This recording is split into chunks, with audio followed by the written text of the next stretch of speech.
আজ আমরা যাচ্ছি হাওড়া টু দীঘা, আর সেখানেই আমরা এক্সপিরিয়েন্স করব কলকাতার অন্যতম আকর্ষণীয় মেট্রো, যেটা গঙ্গার তলা দিয়ে যায়। চলো তবে আজকের গল্পটা শুরু করা যাক। Hi everyone, welcome to N brand new blog. এখন বাজে ঠিক 9:03। দেখতেই পাচ্ছ আমি রেডি হয়ে গেছি পুরোপুরি। আজকে আবার একটা নতুন জায়গায় ঘুরতে যাচ্ছি, একটা নিউ জার্নি শুরু হচ্ছে। বেশি এখন কথা বলবো না, straight jump to the video. আমি অলমোস্ট রেডি, আর ভাবলাম যে সকালবেলা একটু ম্যাগি খেয়ে যাই। আজকে আর ফ্রাইড করিনি, একদম বয়েলড ম্যাগি। আর এই যে আমার এখন একটু সাজুগুজু করতে হবে হালকা পাতলা, বুঝলেন? তো বাড়ির সবাইকে বাই বাই করে এবার আমরা বেরিয়ে পড়লাম দুগ্গা দুগ্গা বলে। আসে আসে রাঙামণি। এই হচ্ছে আমাদের একটা সমস্যা, এই যে কখন অটো আসবে তার কোনো ঠিক নেই। আমরা দুজন যাবো বলে এখানে দাঁড়িয়ে রয়েছি, আর মা বাপি আমাদের এগোতে এসছে। আমরা কিন্তু পৌঁছে গেছি মসলন্দপুর স্টেশনে। আমাদের দেখো কত কিছু লাগেজ হয়েছে, একটা পিট ব্যাগ, একটা ট্রলি, আর আমার একটা ছোট সা ভ্যানিটি দিদি। আর এখন কিন্তু ওই মোটামুটি বাজে কটা বাজে এখন 10:02 মতো, ও না 10:20। আর মসলন্দপুর স্টেশনের যে টিকিট কাউন্টারটা আছে ওখানে দেখো কি সুন্দর একটা ড্রয়িং করা। আর এই ট্রেনটায় কিন্তু বেশ ভিড় হবে বলে মনে হচ্ছে, কারণ প্রায় 11টা মতো এখন বাজে, ওই 10:52 মতো। অ্যাজ ইউজুয়াল ট্রেনে উঠেও দেখি প্রচুর ভিড়।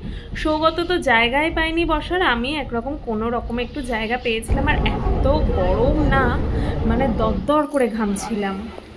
তো আমাদের কিন্তু দীঘার ট্রেন ধরতে গেলে যেতে হবে হাওড়া। আমরা ঠিক করেছিলাম শিয়ালদা যাব, ওখান থেকে ক্যাবে করে হাওড়া চলে যাব। তারপর ভাবলাম যে মেট্রো সার্ভিস যেহেতু এখন অ্যাভেলেবেল, আমরা যদি মেট্রো করে যাই আমাদের খরচটা কিন্তু অনেকটা কম পড়বে। তো আমাদের 5 নম্বর স্টেশনে এসে দাঁড়িয়ে পড়েছে দমদম জংশনে। আমরা সোজা সাবওয়ে দিয়ে পৌঁছে গেলাম মেট্রো স্টেশন। আর এটা হচ্ছে দমদম মেট্রো স্টেশন। এখানকারেরও ভিড়টা জাস্ট শুধু দেখো তোমরা। আমি একটা কোণে লাগেজগুলো নিয়ে দাঁড়িয়েছিলাম, আর সৌগত চলে গিয়েছিল টিকিট কাটতে। আর তোমাদেরকে জুম করে দেখাচ্ছি, দেখো সৌগত কোথায় দাঁড়িয়ে রয়েছে, মানে কত দূরে। আর এবারে অনেকদিন পর মেট্রোতে গিয়ে একটা নতুন জিনিস লক্ষ্য করলাম, যে লাগেজের সিকিউরিটি চেকিং এর একটা ডিপার্টমেন্ট এখানে হয়েছে। আমরাও আমাদের লাগেজগুলোকে সিকিউরিটি চেকিং করিয়ে এবার সোজা আমরা চলে যাব প্ল্যাটফর্মে। আমরা কিন্তু একদম ঠিকঠাক টাইমে গিয়ে পৌঁছে গেছিলাম। প্ল্যাটফর্মে পৌঁছেই দেখি একটা মেট্রো ওখানে দাঁড়িয়ে রয়েছে, ব্যাস চেপে পড়লাম আর পৌঁছে গেলাম স্প্ল্যানেড মেট্রো স্টেশনে। আর এখান থেকেই কিন্তু আমরা আরেকটা মেট্রো ধরে হাওড়া যাব। দেখো সামনেই দেখতে পাচ্ছ গ্রিন লাইন দেওয়া রয়েছে, এই গ্রিন ফুটস্টেপও অনেকগুলো এখানে রয়েছে। এই বরাবর গেলেই আমরা পৌঁছে যাব মেট্রো স্টেশনে, যেটা হাওড়ার সাথে কানেক্ট। আর এই মেট্রো লাইনটা কিন্তু একেবারেই নতুন। দেখো চারিদিকে কেমন গ্রিন আর ব্লু ফুটস্টেপ দেওয়া রয়েছে। এই বরাবর গেলেই কিন্তু আমরা একদম পৌঁছে যেতে পারবো। আর আমরা এই ফার্স্ট টাইম গঙ্গার নিচে দিয়ে মেট্রো জার্নি করব, তার জন্যও রয়েছি ভীষণ পরিমাণে এক্সাইটেড। দেখো এখানে এত পরিমাণে অ্যারো দিয়ে দেখানো রয়েছে, মানে যে কেউ গেলে তার কোনো রকম অসুবিধা হবে না, যে হাওড়া কোন দিক থেকে গেলে তোমাদের সুবিধা হবে। আর যেহেতু স্টেশনটা একদমই নতুন, পুরো ঝকঝক করছিল চারিদিক। ছেড়ে দাও। আর একবার শুধু স্টেশনটাকে দেখো কতটা সুন্দর। কলকাতার মধ্যে যে এত সুন্দর একটা স্টেশন থাকতে পারে আমার কোনো আইডিয়া ছিল না। করা রয়েছে স্টেশনটা চারিদিকে ওয়াল পেইন্ট করা। আমার তো মনে হচ্ছিল আমি বিদেশে কোথাও একটা চলে এসেছি, কারণ সেইখানের ভিডিওগুলোই আমি যখন দেখি এই রকম লাগে দেখতে। আর এখানকার এক্সকালেটরটাও প্রচুর পরিমাণে বড়, মানে আমরা অনেকটা নিচে অবধি যাচ্ছি, কারণ যেহেতু এই মেট্রোটা গঙ্গার নিচ দিয়ে যাবে তাই অনেকটা নিচ দিয়ে যায়। প্রত্যেকটা মেট্রো স্টেশনে কি হয়, আমাদের এমনি একবার গ্রাউন্ড ফ্লোরে আসলে, একবার এক্সকালেটরে চাপলেই আমরা স্টেশনে পৌঁছে যাই। আর এটা কিন্তু এরকম না, দেখো ওখান থেকে শুরু হয়েছে আর একটা এক্সকালেটর, ওটা আমাদের আরও নিচে নিয়ে যাবে। রেল লাইন আর প্ল্যাটফর্মের মাঝখানে কিন্তু এইভাবে আবার গেট সিস্টেম করা, মানে সত্যিকারের আমার মনে হচ্ছিল আমি বাইরের দেশে চলে এসেছি। আমি যখন চীন কিংবা জাপানের কোনো ভিডিওগুলো দেখি বা কোরিয়ান ড্রামাগুলো দেখি, তখন কিন্তু এইভাবে গেট সিস্টেম করা থাকে। যখন ট্রেনটা আসবে এই গেটগুলো সব খুলে যাবে আমরা সবাই ঢুকে পড়বো বা বেরোনোর সময় সেম বেরিয়ে যাব, তারপর আবার এটা লক হয়ে যাবে। ট্রেন যখন চলে আসলো তখন এতটাই ভিড় ছিল যে ট্রেনে ওঠার মুহূর্তটার ভিডিওটা আমি করতে পারিনি। আর এই দেখো বাইরে দেখছো ব্লু লাইট, মানে এখন আমরা আছি গঙ্গার তলায়। ব্লু লাইটটা শেষ হয়ে যাওয়া মানেই গঙ্গার তলার থেকে আমরা এখন বেরিয়ে গেছি। আমরা তো নেমে গেছি হাওড়া স্টেশনে। আর দেখো ঠিক এইভাবেই গেটটা কিন্তু আবার ক্লোজ হয়ে গেল। সোজা আমরা এলিভেটর করে আমরা চলে এলাম স্টেশনে, মানে ওপরে চলে এলাম। এবার এমনি রেল স্টেশনে যাওয়ার পারলাম মেট্রো স্টেশন থেকে। আর এই হচ্ছে সেই হাওড়া স্টেশনের বিখ্যাত পাখা, যেটা টারবাইনের মতো আস্তে আস্তে ঘোরে। আমি শুধু ফ্যানটাকে দেখছিলাম আর ভাবছিলাম এই ফ্যানটা যদি আমাদের নর্মাল ফ্যানের মতো বনবন বনবন করে ঘুরতো তাহলে বোধহয় তুফান চলে আসতো। ওরা হাওড়ার পুরনো কমপ্লেক্সে আছে না নতুন কমপ্লেক্স, জিজ্ঞেস করো। বাবা মনে হচ্ছে না আগুনের মধ্যে আস্তে আস্তে ঢুকে যাচ্ছি, তাই না বলো সানি? মনে হচ্ছে না আস্তে আস্তে আগুনের মধ্যে ঢুকছি। সেই কখন ম্যাগি খেয়ে বেরিয়েছি, তাই ভাবলাম যে চলো কিছু খেয়ে নেওয়া যাক। তাই হাওড়া স্টেশন থেকেই প্রথমে নিয়ে নিলাম আমরা দুটো পেস্ট্রি, ওর বাটারস্কচ অ্যাজ ইউজুয়াল। আর দেখলাম নিয়মরে গিয়ে নতুন একটা পেস্ট্রি উঠেছে যেটা হচ্ছে গ্রিন ম্যাঙ্গো, আমি ওটা টেস্ট করলাম। আর তারপর আমরা এখানে এসে ওয়েট করছি আমাদের দীঘা টিমের জন্য। আমরা কিন্তু দুজন মিলে দীঘায় যাচ্ছি না, আমরা একটা বড় গ্যাং যাচ্ছি দীঘাতে।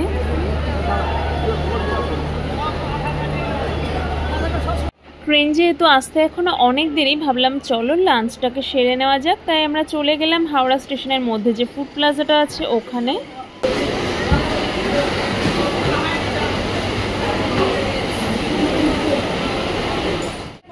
বাবা আর হিউমিডিটিটা এখন যেন দিন দিন বেড়ে যাচ্ছে, ভ্যাপসা গরম পুরো। এই যে হাই বলো, হাই বলো, হাই বলো, হাই হাই তুলতেই ব্যস্ত। আর এখান থেকে আমরা নিয়ে নিয়েছিলাম একটা ভেজ থালি, লাঞ্চ টাঞ্চ করে বেরিয়ে পড়লাম ওয়েটিং রুম খোঁজার জন্য। আর হাওড়া স্টেশনটা এত বড় না, আমি তো এমনিই বেশি যাওয়া আমার পড়েনি, হয়তো ওই 3-4 বার মতো গেছি হাওড়া স্টেশনে। তাই আমার শুধু ভুলিয়ে যায় যে কোন দিক থেকে কোন দিকে যেতে হবে। প্রথমে কিন্তু আমরা স্টেশনে বসে ওয়েট করছিলাম যে আর কিছুক্ষণ তো, কয়েক ঘন্টা তো বাকি, চলো এখানে ওয়েট করি। বাট এই ভরা গরমে আমরা আর বসে থাকতে পারছিলাম না। তারপর আমরা চলে গেলাম পেইড যে ওয়েটিং রুমগুলো হয় ওখানে। বাবা এখানে এসে মনে হচ্ছে না একটু শান্তি। আর এখানে সৌগতর অবস্থা দেখো কি করছে বসে বসে, মানে বাচ্চারা প্রথমবার ক্যামেরা দেখলে যেমন করে ওরকম। আমরা তো এখানে বসে পুরো বোর হয়ে যাচ্ছিলাম। ট্রেনটা প্রায় 4-5 ঘন্টা মতো লেট ছিল। আর এখানে আমাদের সাথে আছে আমাদের হাফ টিম অভিজ্ঞতা আর শ্রেয়াদি। আর একটা করে ট্রেন আসছে, সবাই চলে যাচ্ছে। আমি তো ভাবছিলাম আমাদের ট্রেনটা কখন আসবে, দেখো অলরেডি 4:06 বাজে। কি পড়েছো বলে দাও? ক্লিপ, এটা কি ক্লিপ? আর অ্যাটলিস্ট আমাদের ট্রেনটা চলে এসছে, তাম্রলিপ্ত এক্সপ্রেস 12858 হাওড়া টু দীঘা। আর এখন বাজে 4:18 বাজে, মানে ওরকম বাজে ট্রেন। আর ট্রেনটাকে দেখে আমাদের হাসি মুখগুলোকে একবার দেখো। আমার মনে হচ্ছিল কখন উঠবো ট্রেনে আর আমরা একটু গরমের হাত থেকে বাঁচবো। আর ভালো লাগছে না, কি পরিমাণে যে ঘেমেছি, সারা বছরের ঘাম বোধহয় একদিনেই ঘেমে গেছি। মনে হচ্ছে কখন ট্রেনটাতে উঠতে পারবো। এখনো ট্রেনের গেটটা বন্ধ। দাও দাও, আরে 36 থেকে 39।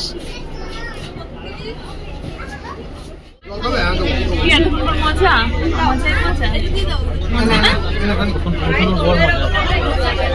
পৌঁছালোই না, এখনো 7 ঘন্টা।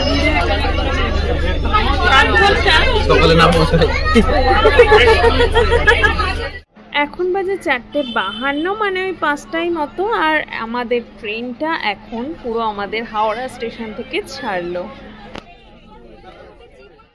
যদিও আমাদের ট্রেন জার্নিটা কিন্তু বেশিক্ষণের না, ওই 3-3.5 ঘন্টার মতো, কিন্তু ট্রেনটা কিন্তু প্রচুর নিট অ্যান্ড ক্লিন। দেখতেই পাচ্ছ পুরো চারিদিক পরিষ্কার, ইভেন ওরাও কিন্তু পরিষ্কার করে দিয়ে যাচ্ছিল। ট্রেন যতই কম সময়ের হোক আমাদের তো মুখ চলতেই থাকবে। সৌগত খেলো চা, আর এখানে দেখো পুচকেটার জন্য কেনা মার্শম্যালো, আমি সেটাকেও ট্রাই করতে হবে। তো মার্শম্যালো ট্রাই করছিলাম এখানে, খেতে কিন্তু বেশ সুন্দর ছিল। আর পাশ দিয়ে বয়ে চলেছে আমাদের গঙ্গা। আর কাঁচটার মধ্যে খেয়াল করে দেখো পেছন দিকে হচ্ছে সূর্যাস্ত, সেটা কি সুন্দর কাঁচের মধ্যে রিফ্লেক্ট করছে। একটু আগে রীতিমতো ঘেমে জল হয়ে যাচ্ছিলাম, আর এখানে এসির টেম্পারেচারটা এতটাই কমানো, আমি তো এখানে কোনো সোয়েটারও আনিনি এই গরমে, সোয়েটার আনবো কেন। আর এদিকে দেখো আমি আমার টপের ওপরে সৌগতর একটা টি শার্ট পরে নিয়েছি। কি করব, এত ঠান্ডা লাগছে, আমি আর মানে ঠান্ডাটাকে রীতিমতো সহ্য করতে পারছি না। আর এটা কিন্তু চলছে আমাদের থার্ড ফুড, আমরা লেজ নিয়ে এসেছিলাম, এখন সেটাই খাওয়া হচ্ছে। আর ঘড়িতে কিন্তু তখন বাজে ঠিক 8:18 আর আমরা পৌঁছে গেলাম দীঘা স্টেশনে। বাবা কি হাওয়া দিচ্ছে দেখো, ভীষণ হাওয়া দিচ্ছে কিন্তু। কি সুন্দর, কত লোক দীঘা এসছে, গিজি গিজি গিজি গিজি গিজি গিজি গিজি গিজি করছিল। এই দেখো এবার চলে এসছি, এবার নিতে পেরেছি আমি। আর দীঘা স্টেশনটাকে দেখো, চারিদিকে এতবার করে দীঘা দীঘা দীঘা নামটা লেখা রয়েছে, আমার তো মনে হয় না যে অন্য কোনো স্টেশনে এতবার করে চারিদিকে নামটা লেখা থাকে। দেখো অলরেডি আমি 2 জায়গায় দেখিয়েছি, সামনেও দেখো আবার 2 জায়গায় লেখা Digha Digha. By the way তোমাদের বলে রাখি, এখানে ট্রেনটা আসা মাত্রই কিন্তু স্টেশনের বাইরে প্রচুর পরিমাণে টোটোওয়ালা, তারপরে ভ্যানওয়ালা, বিভিন্ন রকমের গাড়ি, অটোগুলো সব দাঁড়িয়ে থাকবে আর তোমাদেরকে বলবে যে চলো নিয়ে যাচ্ছি চলো নিয়ে যাচ্ছি। কিন্তু তোমরা কিন্তু আগের থেকেই ওদের সাথে দরদামটা করে নেবে যে কততে ওরা নিয়ে যাবে, আর সেটা অবশ্যই মনে করে ভিডিও করবে, নাহলে কিন্তু পরে পৌঁছানোর পরে তোমাদের কিন্তু অন্য দাম বলবে। কত কত? 100 তো 100 টাকা।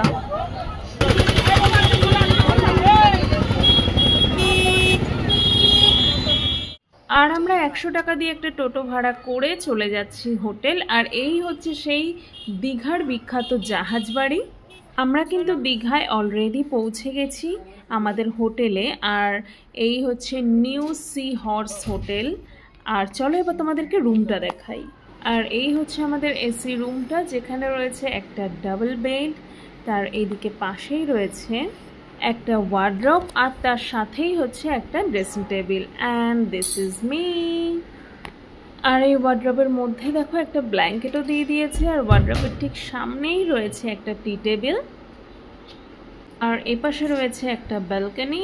আর এখানকার ওয়াশরুমটাও কিন্তু বেশ পরিষ্কার পরিচ্ছন্ন। তো চলো এখন এতটা জার্নি করে এসে আগে ফ্রেশ হব, তারপর আজকে আর কোথাও বেরোবো না, এমনিতেই 9:30 বেজে গেছে।